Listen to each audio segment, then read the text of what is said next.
abuses by the country's ruling party. One example we've just shown you in our piece right now, and that of course was the piece of the arrest of Sabc, a member of the legislature and an MP from the country's main opposition party, the Movement for Democratic Change. Sabc, investigative journalist and human rights activist Hopewell Chuno, who has written extensively on alleged government corruption and human rights abuses, is still in police custody after being denied bail for the second time. Now, the leader of the Catholic Church has been summoned to a meeting following a scathing letter sent by the church to the government regarding human rights violations in the country. Nelson Chamisa, the leader of the MDC, Zimbabwe's main opposition party, joins us now. Good to have you. Thank you very much for joining us on the program. Good morning. Thank you very much. Last month, in a bid to intervene, we saw South Africa sending envoys to Zimbabwe, but they came back without meeting you and other opposition parties because President Mnangagwa said the meeting was scheduled for government only. Let's get your party's side of the story. Has your party, the MDC, reached out to the South African government at all? Of course, we have done our bit to reach out to the region, in particular to South Africa, and indeed the continent. As you may be aware, President Ramaphosa is the AU chairperson. So we've done our bit to make sure that from an advocate's point of view, we cause our issue to be shared and our perspective to be articulated. And we've done so with President Ramaphosa and his team. Our hope would have been to be together as Zimbabweans, look at our problems, face our beasts, and deal with the crisis.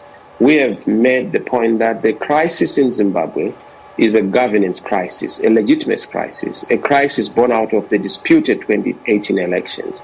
So it's a contested state, it's a disputed state, a fragile state that has no consent of the people, and that is what has to be cured and solved. So we made our effort to meet with the envoys. In fact, they are the ones who requested a meeting, but we were made to spend the whole day waiting for them, only to be told end of the day that they could not meet with us after they had met Mr. Mnangagwa. Our guess is that Mr. Mnangagwa was not happy with us, saying our view. We're looking at visuals that came from the court yesterday, and it's captured on camera the absolute abuse of people that are being beaten by the police, that not only outside of the court but on the roads. And this is something that is rather disturbing when you get to see these on social media. Talk to us about the abuse that is happening on the streets of Zimbabwe. Well, this is an ongoing thing. As you may be aware, we have registered almost numerous 50 cases of abductions, citizens being dragged from their houses on account of belonging to the alternative or having a different viewpoint to the government, or being seen as critiques of government.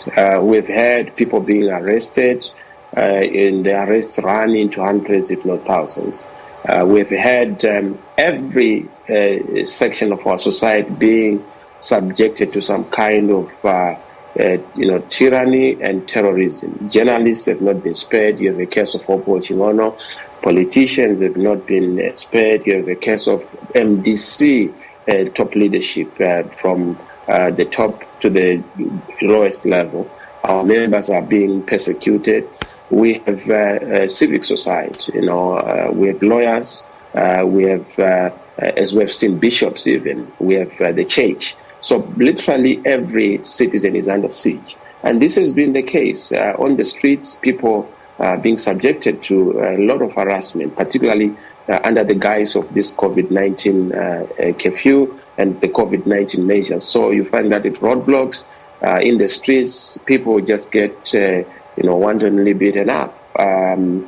So the human rights abuses crimes against humanity have been ubiquitous in the various capitals and towns, and even in the countryside of Zimbabwe. Yeah, you mention the case of Hopeful Chuno. We speak to the fact that it's now basically the third time that he has applied for bail, and this has not been allowed. And he's not the only journalist that has been under the situation. We know that he has been very vocal about the corruption, particularly with regard to PPEs and other issues within the Zimbabwean government. What's happening there? I mean, in terms of other governments speaking out about the clampdown on media as well, and media freedom and the arrest of journalists? Well, this is a classic case of abuse of the law. Instead of the rule of law, we have rule by law.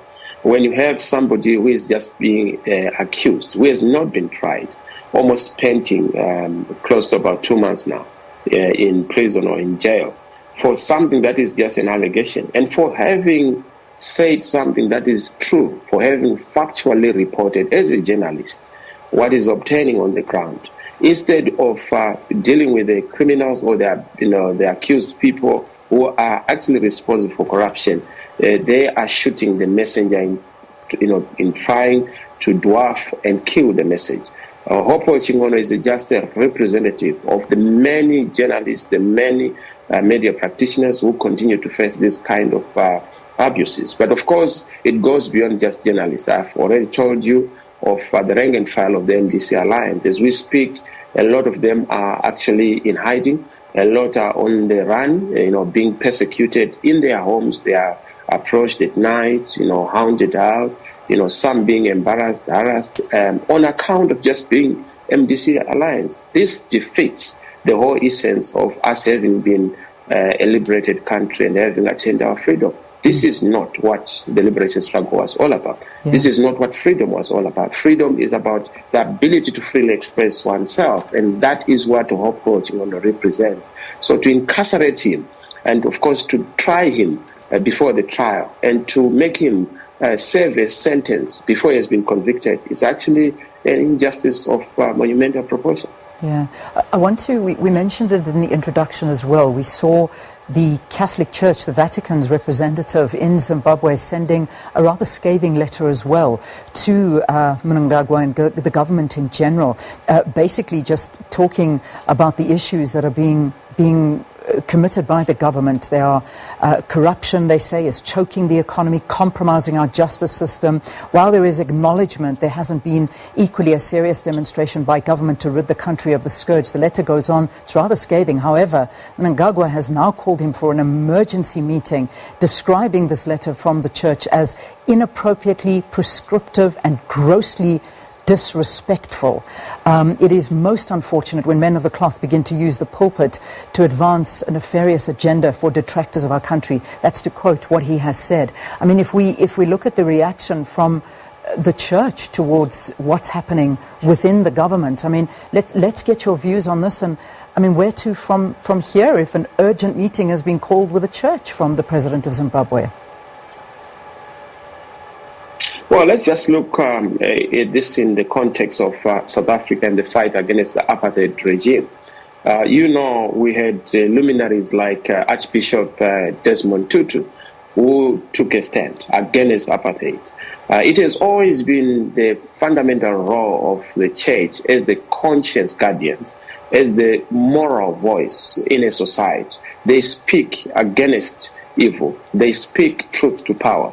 And what we are seeing with the Catholic Church, and indeed with the Zimbabwe Council of Churches, the Evangelical Fellowship of Zimbabwe, and the broader church body in Zimbabwe, they are also just speaking on their own behalf, but also on behalf of their congregants, on behalf of conscience, on behalf of society. Because pastors, bishops, prophets are in the communities. They know the suffering of the people. The human rights abuses that are happening are all known, are all quite prevalent, are all being witnessed by our bishops. So what you have then seen from Mr. Mnangagwa is this inability to be humble enough to know that when truth is said, what you need is to seek guidance and wisdom, advice and counsel of those who are seeing things differently, instead of accusing them.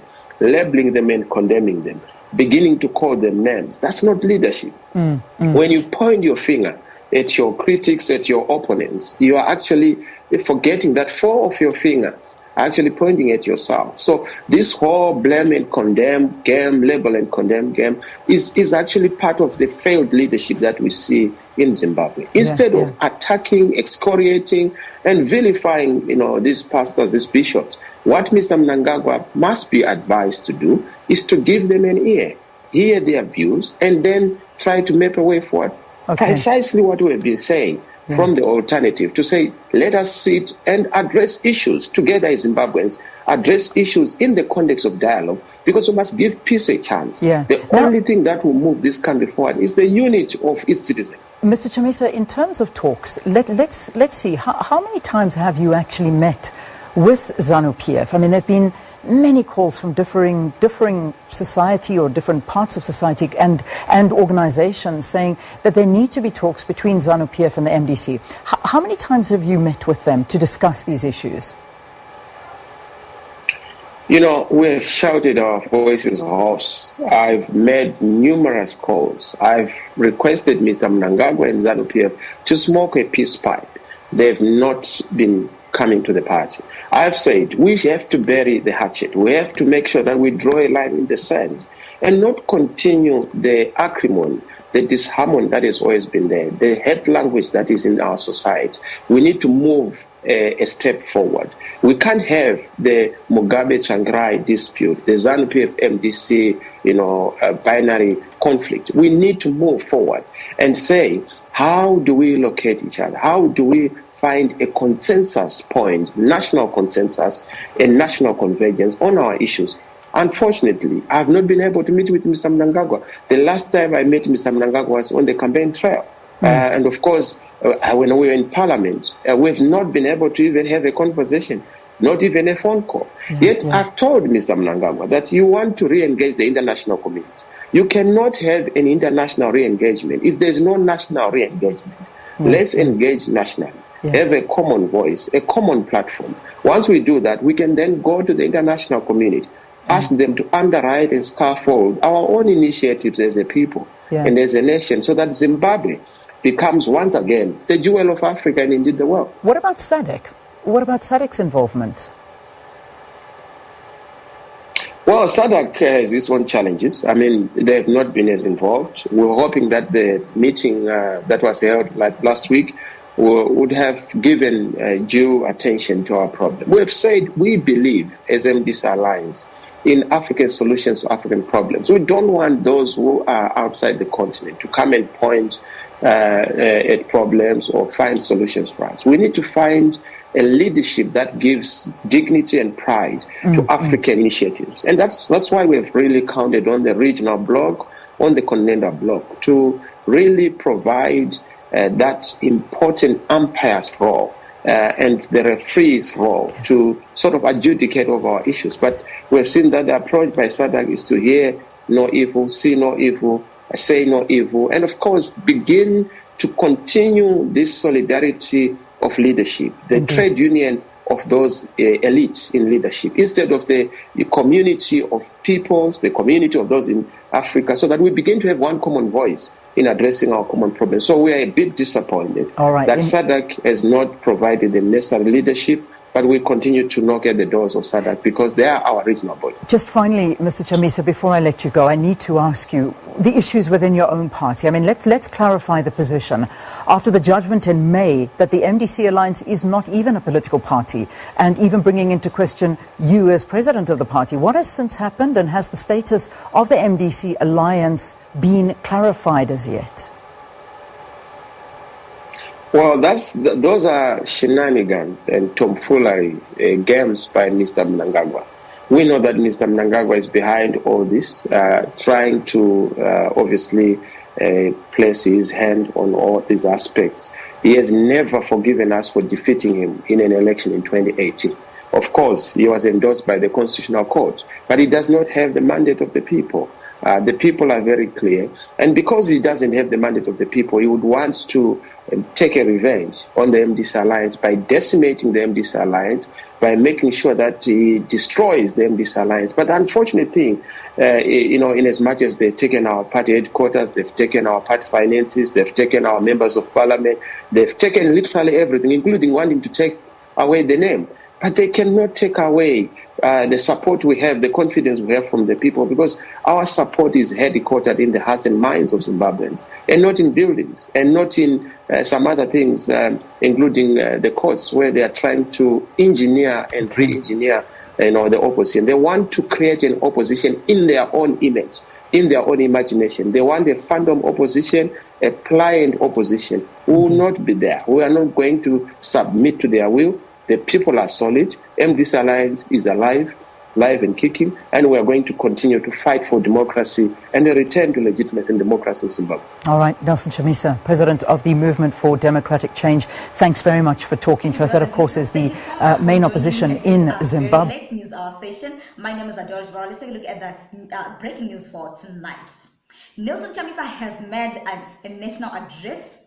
In his speech, Nelson Chamisa has said, "We won't be forced into making rash decisions. We are in broad consultations and building coalitions for change." Moving on, Zimbabwe's top investigative journalist was ordered to remain in the country's maximum security jail today after a judge dismissed his third application for bail. His detention is being seen as part of an extensive crackdown on dissent by President Mnangagwa's regime, which has sparked international criticism. Mr. Chuno, who has been shackled for his court appearances, has lost a large amount of weight since his arrest 5 weeks ago. Moving on, ZANU-PF couple clashes over Nelson Chamisa. Information Minister Monica Muchangwa and her husband expressed two completely varied opinions over opposition leader Nelson Chamisa'S Kudira Gesture statement. Muchangwa recently told a journalist during a cabinet media briefing that problems being experienced by the country emanated from post-28 election vows by Nelson Chamisa that President Emmerson Mnangagwa would not find slip in his rule. Her husband, Christopher Muchangwa, in a Sunday Mail column, however, differed with her, claiming that Chamisa has completely failed to effect his threat, claiming that Mnangagwa has conquered and bringing the country to prosperity.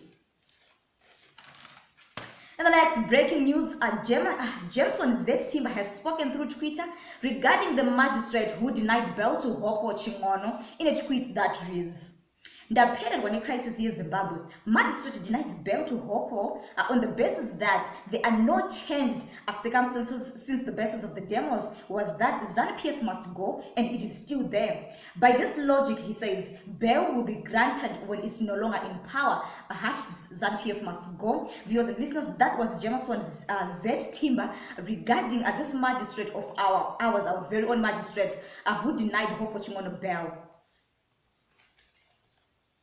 In other breaking news, Professor Jonathan Moyo has something to say regarding the chief Gukurahundi perpetrator. I will read what Jonathan Moyo wrote on his Twitter account. By lauding Mnangagwa, the chief Gukurahundi perpetrator, whose ferret force is using Gukurahundi tactics to abduct and torture targeted citizens, while demonizing Catholic bishops for calling him to order non-governmental organizations in the Matabeleland collective, have become Gukurahundi collaborators.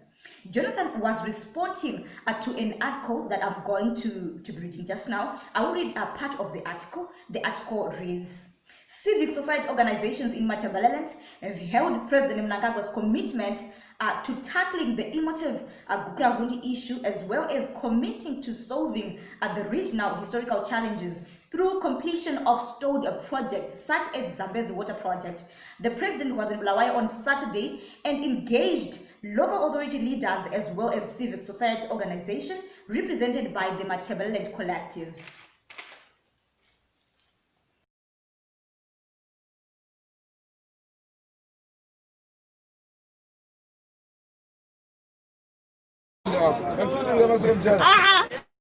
And entitled to affect my rights. Take it to me. You have no right to say something to me. You have no right to say something to me. I have an ID as a lawyer. And I give it to them. They have it. I come here every day. It's not for you. It is not for you. It is for Judicial Services Commission. It is not for you. My ID is not going to be seen by you. It's going to be seen by the court officials. Yes, then not you. And they know me. And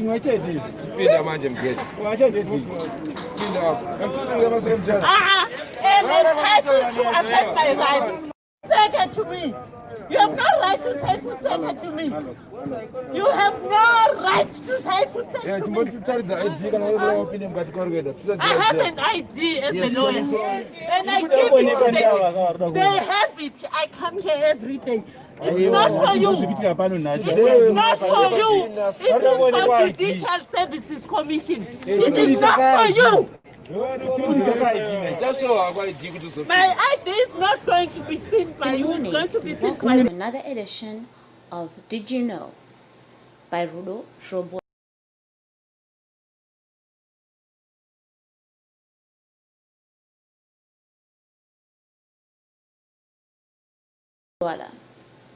Today's guest is Beatrice Mutetwa. Who is Beatrice Mutetwa? Beatrice Mutetwa is a Swazi-born and naturalized Zimbabwean lawyer who is internationally known for her defense of journalists and press freedom. In 2003, Mutetwa was arrested on drunk driving allegations and was reportedly beaten and choked before being released 3 hours later without a formal charge.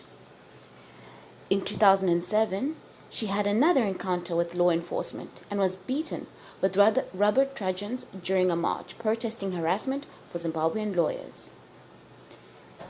In 2005, she received an international award for press freedom. 2008, the New York Times described her as Zimbabwe's top human rights lawyer. In 2009, she received the Ludwig Trasver International Human Rights Prize.